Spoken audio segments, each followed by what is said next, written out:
Hello दोस्तों, कैसे हैं आप सब? क्या हाल चाल?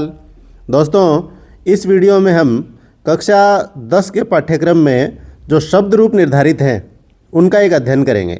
तो चलिए शुरू करते हैं। सबसे पहले छात्र शब्द रूप है। तो देखिए, छात्र शब्द रूप के जितने भी रूप बनते हैं वो मैंने लिख दिए हैं। और ये जो निशान लगे हुए हैं, ये इसका मतलब ये है कि ऊपर जो रूप है वैसा ही यहाँ भी आएगा।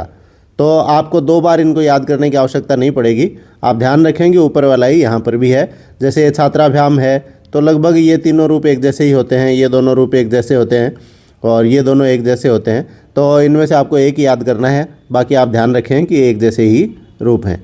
तो आप वीडियो को पॉज करके और उसके बाद इन रूपों को याद कर सकते हैं। अभी मैं उच्चारण करके आपको नहीं सुनाऊंगा, नहीं तो ये वीडियो बहुत बड़ा हो जाएगा।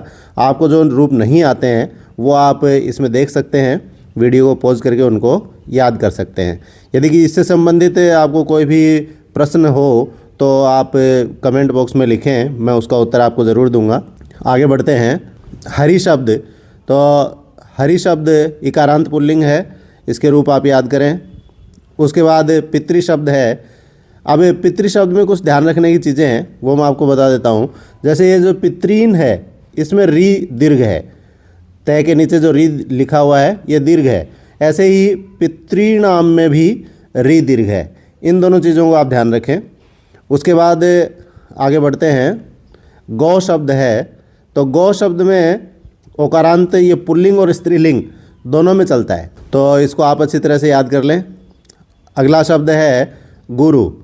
तो गुरु शब्द में भी कुछ चीज़ें ध्यान रखने लायक हैं। जैसे ये गुरु का रू जो है ये बड़ा है, तो ऐसे ही यहाँ भी बड़ा रू आएगा और इधर भी ऊ की मात्रा दीर्घ आएगी और गुरु नाम में भी ऊ की मात्रा दीर्घ आएगी। बाकी सब जगह ऊ की मात्रा ह्रस्व आएगी, छोटी आएगी। ठीक है, तो इस बात को आप ध्यान रखें। उसके बाद ये जो अगला शब्द है नदी। तो इसके अंदर देखिए, नदी में ई की मात्रा सभी जगह दीर्घ ही आएगी, कहीं भी ह्रस्व ई की मात्रा नहीं आएगी, केवल एक संबोधन को छोड़ करके। संबोधन में देखिए हे नदी, ये एक ह्रस्व मात्रा आएगी, बाकी सब जगह दीर्घ मात्रा आएगी। आगे बढ़ते हैं। वधू शब्द। तो वधू शब्द में आप ध्यान रखिएगा कि यहाँ ये जो वधू बनता है, ऐसा ही वधू द्वितीया के बहुवचन में भी बनता है। तो ये भी आप अच्छी तरह से याद कर लें, वधू शब्द। उसके बाद आगे बढ़ते हैं। अस्मद और युष्मद। अब ये सर्वनाम शब्द शुरू हो गए हैं। तो अस्मद युष्मद में एक चीज़ ध्यान रखने लायक ये है कि यहाँ पर ये जो शब्द हैं ये डबल डबल बनते हैं। तो ये बहुत अच्छे तरीके से मैं आपको बता देता हूँ कि द्वितीया, चतुर्थी और षष्ठी, 2 2 दूनी 4, 2 तिया 6, 2 4 6, इनमें ये डबल डबल रूप बनते हैं।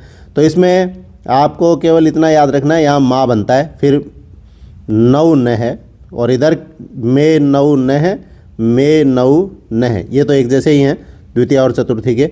यहाँ पर केवल है कि ये माँ को ध्यान रखना है, ये अलग बनता है। बाकी नौ न यहाँ भी हैं।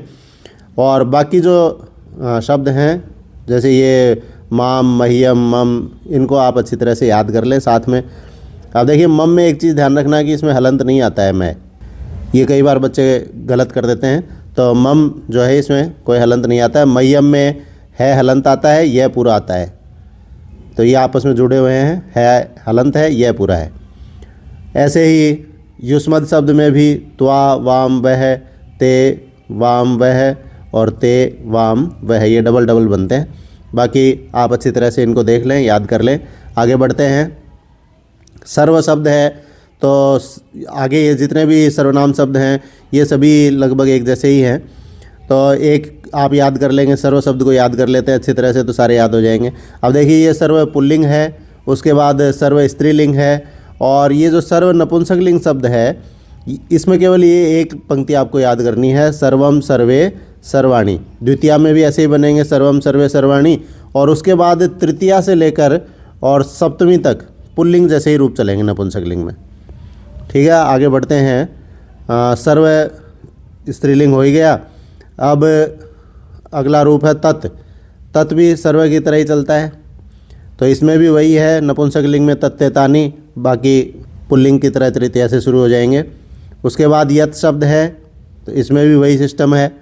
उसके बाद किम शब्द है तो यहाँ भी वैसे ही रूप चलेंगे, किम, के, कानी, ये नपुंसक लिंग में, बाकी सारे नपुंसक लिंग के ये इधर पुल्लिंग के समान ही चलेंगे तृतीया से सप्तमी तक। इनमें संबोधन होता नहीं है। तो मित्रों, अब मैं आपको एक बात बता देता हूँ कि इसमें जो प्रश्न आएंगे वो कैसे आएंगे। आपको दिया हुआ होगा कि किम शब्द प्रथमा का बहुवचन, ये आपको लिखना है। तो आप जो खाली स्थान है उसमें किम शब्द प्रथमा का बहुवचन लिख देंगे। पुल्लिंग या स्त्रीलिंग वो आपको दिया हुआ होगा कि किम शब्द पुल्लिंग प्रथमा का बहुवचन, तो आपको प्रथमा का बहुवचन लिखना है के, कह, कऊ, के आ जाएगा उसमें आंसर में। तो इस प्रकार से आप वो आंसर दे देंगे। तो ये 2 प्रश्न आएंगे शब्द रूप से संबंधित।